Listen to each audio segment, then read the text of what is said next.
An armada of over 1,500 ships darkened the horizon of the South China Sea. This was not the navy of an empire. It was the personal fleet of a single pirate lord. And that pirate lord was a woman.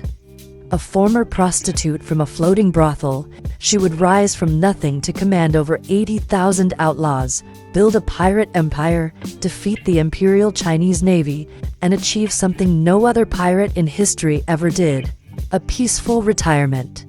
This is the code of Ching Shih, the most successful pirate who ever lived. Her story begins in the late 18th century, in the bustling port of Canton. She was a young woman working on a flower boat, a floating brothel serving sailors and merchants. It was a brutal, powerless existence. But her life changed forever when she was captured by, or perhaps strategically married, the commander of the Red Flag pirate fleet, Ching Shih. This was not just a simple marriage, it was a power merger. Ching Shih was an ambitious pirate commander, but his authority over the various Cantonese pirate factions was tenuous. In Ching Shih, he saw more than a wife. He saw an astute political mind, a woman with the intelligence and ruthlessness to help him manage the complex alliances and rivalries within the pirate underworld. Their union was the foundation upon which the great Red Flag Fleet Confederation would be built. This was not a tragedy. It was her first opportunity. She did not enter the world of piracy as a mere captive or wife.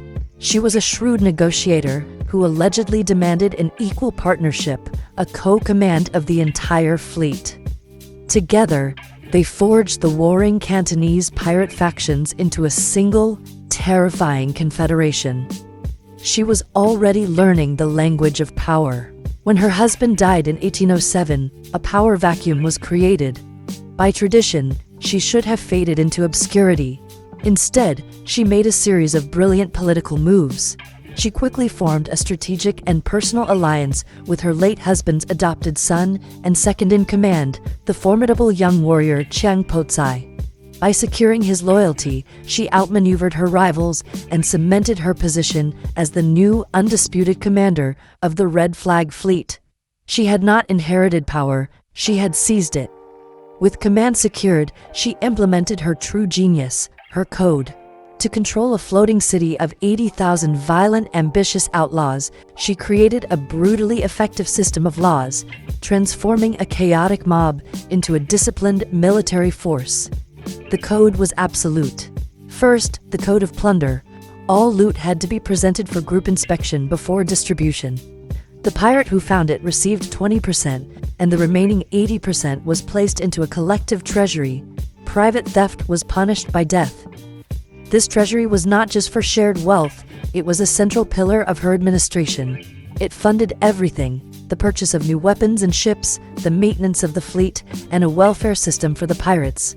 A common fund meant that all pirates had a stake in the success of the entire fleet, not just their own ship.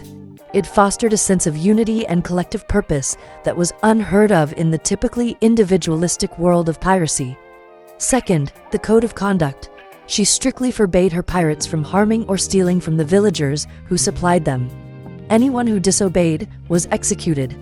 But her most revolutionary law concerned the treatment of female captives. The common practice of piracy was one of brutal sexual violence. Ching Shih's code forbade this completely. Any pirate who forced himself upon a female captive was immediately beheaded. If the sex was consensual, both the pirate and the woman were executed. This wasn't just a moral law, it was a strategic one. It maintained discipline, prevented infighting, and turned her fleet from a band of marauders into a functioning, quasi-civilized society. It was this architecture of law that allowed her to rule. At the height of her power, Ching Shih's Red Flag Fleet was an unstoppable naval force. She didn't just raid ships, she controlled the entire coastal economy of southern China. Villages and towns paid her protection money. Merchant ships paid her a tax to sail safely through her waters. She had, in effect, created a pirate kingdom. The Qing Dynasty government, humiliated and enraged, sent their imperial navy to destroy her. In one famous encounter, the Qing admiral Kuo Lang blockaded Ching Shih's fleet in a bay, certain of victory. But Ching Shih's strategic mind was always one step ahead. Using her extensive network of spies on shore, she learned the admiral's plans. Under the cover of darkness, her fleet launched a surprise attack, not on the blockade, but on the land-based artillery positions that were supposed to support it. With the shore batteries silenced, her ships broke through the blockade with minimal losses, leaving the imperial fleet in disarray. It was a humiliating public defeat for the Qing government. Time and time again, her massive, well-organized fleet outmaneuvered and decimated the government's ships.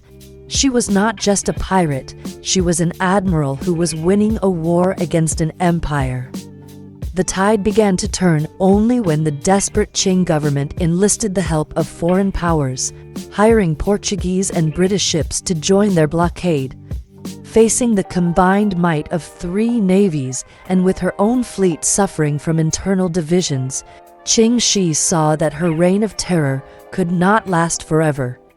But she would not be defeated in a blaze of glory, nor would she be captured and executed like a common criminal. She decided to write her own ending. In 1810, in an act of supreme audacity, Ching Shih sailed her entire fleet, thousands of ships with their banners flying, directly to Canton and offered to surrender. But it was not the surrender of a defeated enemy, it was a negotiation from a position of power.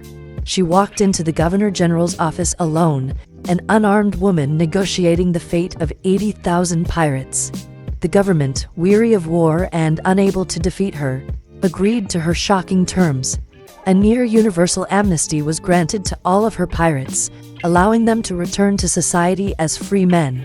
And most unbelievably, Ching Shih was allowed to keep all the plunder she had accumulated over the years.